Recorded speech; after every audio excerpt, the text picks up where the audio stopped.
자, 앞에서 3개월의 장기 휴식을 말씀드렸죠. 이 3개월의 장기 휴식은 왜 필요하겠습니까?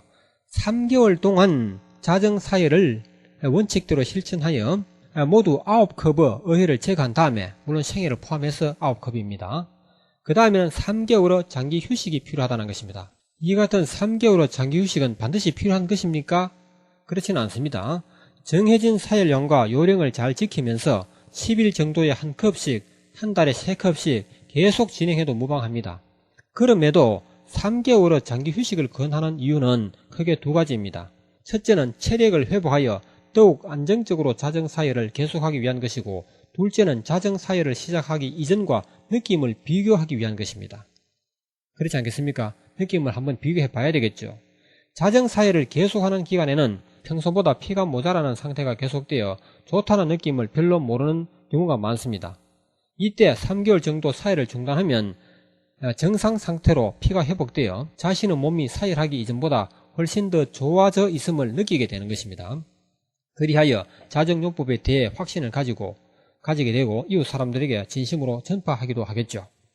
다만 알아두셔야 하는 것은 3개월 동안에 자정사열하여 뽑아낸 어혈의 전체 양이 9컵을 채우지 못한 상태에서는 3개월의 휴식은 별 의미가 없습니다.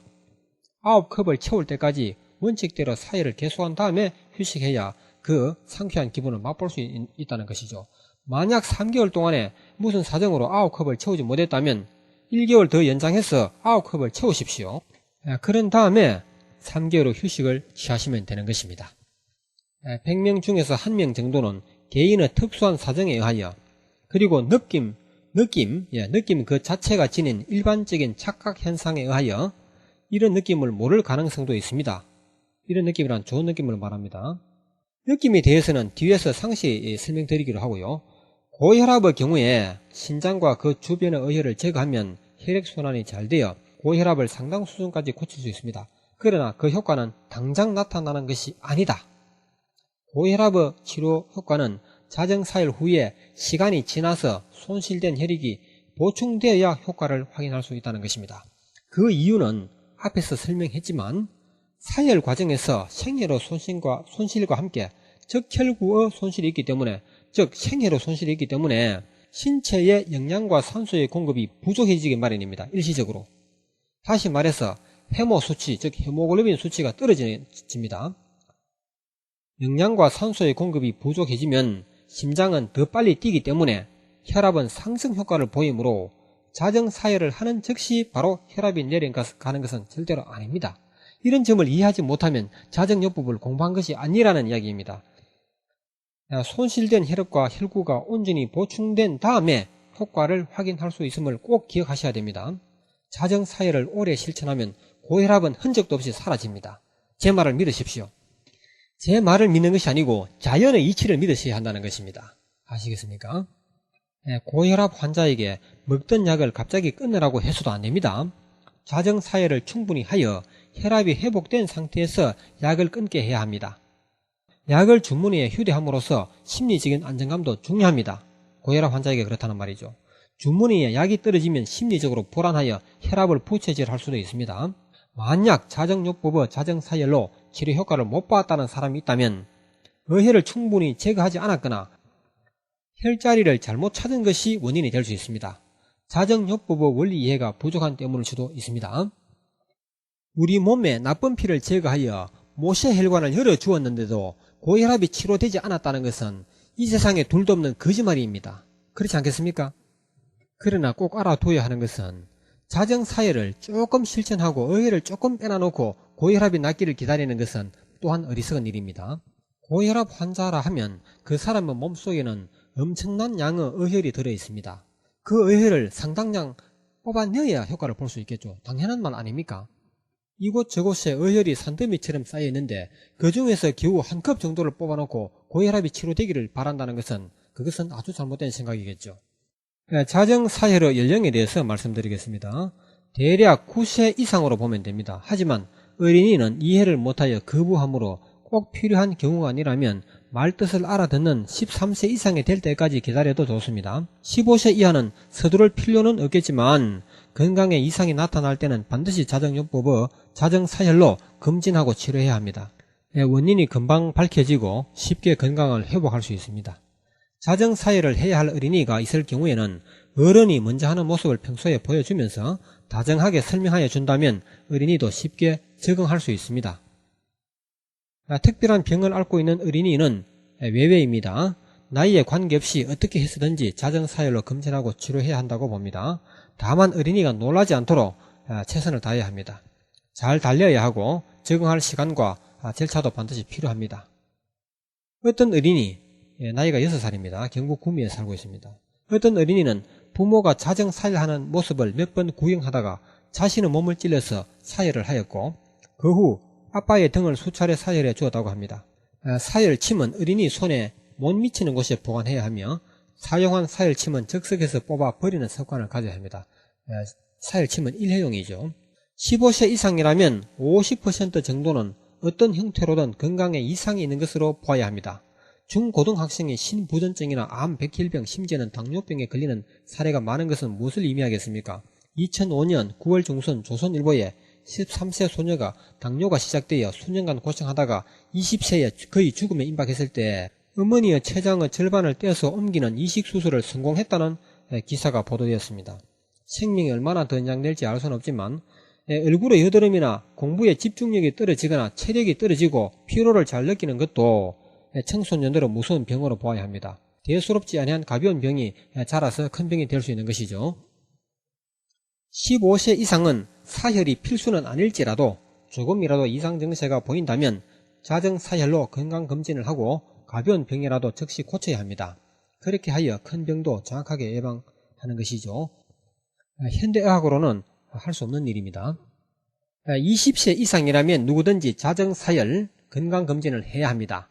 건강에는 자신감이 있다고 할지라도 자정사혈로 진단해보면 뜻밖의 병이 드러납니다. 스스로의 눈으로 명백히 확인할 수 있습니다. 그리하여 더욱더 건강에 넘치는 생활을 할 수 있도록 하는 것이 좋습니다. 자정사혈의 부작용에 대해서 말씀드립니다. 부작용은 아무것도 없습니다. 단지 있다면 가끔 자정사혈의 시원한 맛에 중독되어 사혈량을 지키지 못하고 너무 많이 하여 피 부족 현상을 일으키는 일이 많이 있습니다. 이 외에는 아무런 부작용이 있을 수 없습니다. 위급한 환자가 무리하게 사혈을 진행하여 심한 피 부족 현상이 왔을 경우에는 병원에서 링겔 영양제를 맞거나 알부민을 처방받으면 쉽게 회복됩니다. 수혈을 받는 것이 가장 빠른 방법이지만 위급한 환자가 아니라면 수혈을 받을 필요는 절대로 없습니다. 결론적으로 말해서 지나친 사혈로 피 부족 현상이 올 수는 있지만 부작용은 발생할 아무런 근거조차도 없습니다. 이 자정사혈을 통하여 건강 상태를 정확히 판단할 수 있습니다. 예를 들어 신장 혹은 위장을 사혈할 때 어혈이 나오는 상태나 어혈의 모습을 내 눈으로 확인하는 그 자체가 건강 상태를 정확하게 들여다보는 것입니다. 어혈이 많으면 많은 만큼 그만큼 건강에 나쁜 것이고 어혈이 적다면 또 그만큼 건강하다는 증거가 되겠죠. 그 자체가 증거입니다. 확인입니다. 40대 이상은 누구나 이미 병이 왔기 때문에 자정사혈은 필수입니다. 건강검진의 형식조차 필요가 없습니다. 지금 당장 치료를 시작해야 한다는 것이 자정요법의 관점입니다. 현대의학의 관점에서는 40대의 건강검진을 받으면 90% 정도는 정상, 이상 없음으로 판정되겠지만 자정사혈로 검진을 하면 100% 모두가 중환자로 판정됩니다. 지금 당장 치료하고 예방하지 아니하면 안되는 병들이 무더기로 발견되는 것입니다. 자정사혈로 어혈을 줄이는 것이 만병을 치료하고 예방하는 길입니다. 40대에 미리 예방하지 아니하면 50대, 60대에 큰 대가를 치르게 될 것입니다. 사람이 아파서 못 견딜 지경인데도 현대의학으로 검진하면 이상 없음, 정상이라는 판정이 나오죠. 이것이야말로 허황된 의학이 아니고 무엇이겠습니까? 현대의학을 부정하고자 하는 것이 아니고 명점을 지적하고자 하는 것입니다. 이 현대의학의 관점에서는 40대에 사망하면 억울하고 50대에 사망하면 아깝고 60대에 사망하면 아쉽고 70대에 사망하면 당연하고 80대에 사망하면 다행한 것으로 보지만 자정요법의 시각에서는 100살을 넘기지 못하고 사망한다면 너무 억울한 일로 봅니다. 언젠가 한번 했던 말 같네요. 자정사혈 기간 중에 주의할 사항을 보겠습니다. 자, 첫째, 과욕을 버리고 또 하나는 오해를 하면 안됩니다. 과욕을 버린다는 말은 자정사혈을 하다보면 그 시원함에 중독되어 무리하게 사혈을 추진하여 피 부족 현상을 일으키는 경우가 흔하다. 사혈량과 휴식 기간을 잘 지켜서 심한 피 부족 현상이 없도록 하는 것이 좋습니다. 물론 약간의 피 부족 현상은 피할 수 없는 일이겠지만 심한 피 부족 현상은 없도록 조심해야 한다는 말입니다. 혹시 심한 피 부족 현상이 발생하면 사혈을 1개월 내지 2개월 혹은 3개월 동안 중단하면 됩니다. 그리고 조혈 기능에 방해되는 식생활이라든지 그런 행동을 해서는 안 되겠죠. 심한 술을 마신다거나 심한 운동을 한다거나 찬 것을 마구 먹는다거나 그래서는 안 된다는 얘기입니다. 또 하나, 오해를 하면 안 됩니다. 자정요법에서 안내한 방식대로만 진행하면 반드시 행운이 온다는 것을 믿으셔야 합니다. 잘못된 오해로 자정요법을 불신하여 중단하면 그보다 안타까운 일은 없을 것입니다. 재물을 잃는 것은 아무것도 아니지만 건강을 잃는 것은 모든 것을 잃는 것이기 때문입니다. 이 오해를 하지 말라는 말은 자정요법에 대해서 충분히 이해를 하지 못한 상태에서 자정사회를 실천하지 말라는 이야기입니다. 실천하는 중이라 하더라도 원리학습을 충분히 해주시기 바랍니다. 원리학습 부족으로 인해서 발생하는 오해는 어떻게 하겠습니까? 중도에 어떤 의문이 발생하면 질문을 한다거나 교재 공부를 한 번 더 함으로 해서 그 같은 의문을 풀리게 해야 합니다. 이 자정사일은 여유 있는 마음으로 천천히 진행해도 됩니다. 그래도 이 세상에서 가장 빠른 치료법입니다. 죽음으로 가는 신부전증 환자를 할지라도 1차 사열만 제대로 하면, 다시 말해 신장의 의혈을 종이컵 한 컵 분량만 제대로 뽑아내기만 한다면 아무리 적게 잡아도 환자의 생명을 6개월은 더 연장할 수 있습니다. 예를 들어 3개월 시한부 생명으로 판정을 받았다면 한 컵의 사열로 9개월은 더 살 수 있다는 뜻입니다. 게다가 신부전증 환자가 1차 사열은 물론 10일 후에 2차 또 10일 후에 3차 사열을 제대로 진행하여 자정사열을 시작한 지 20일 만에 신장에서 3컵의 의혈을 제대로 뽑아내기만 한다면 환자의 생명은 적어도 3년을 더 연장하게 되는 것입니다.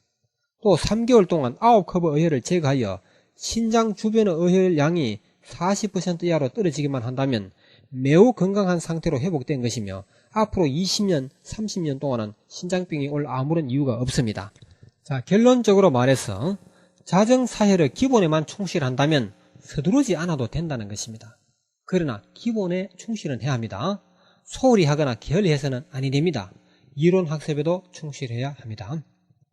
그 후에도 신장에서 부드러운 의혈이 가끔 혹은 계속 많이 나올 가능성도 있습니다. 그 이유는 신장 주변의 의혈이 빨리 혹은 천천히 신장 쪽으로 흘러오기 때문입니다. 3개월쯤 쉬었다가 다시 사혈을 계속해도 절대로 늦지 않습니다. 신장 주변과 위장은 물론 다른 주요 장기와 혈자리에도 자정사혈로 꾸준히 지켜간다면 무병장수는 따놓은 당상입니다.